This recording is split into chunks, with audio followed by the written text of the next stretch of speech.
Assalomu alaykum, hammalarga xayrli kun. Obyektimizda ishlar davom etyapti. Sizlar devorlarimizni urib, mana ipga cho'tka qilib urib, xudo ertaga suvoqchilarga ham oson bo'ladigan qilib mana chorshiblarni ichkariga oldik, chiroyli qilib. Endi ba'zi tong suvoqqa tayyorgarlik ishlar avjida. Mana vasalarni teryapmiz.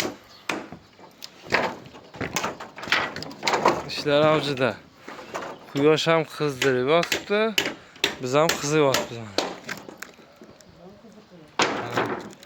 Bu tarafimiz bir tomonlama bo'lishiga hisobiga ustunlarni berib, ertaga bu tomni bag'di razmeri chiqqandan keyin o'shaga qarab uklon berib kesib tashlayveramiz.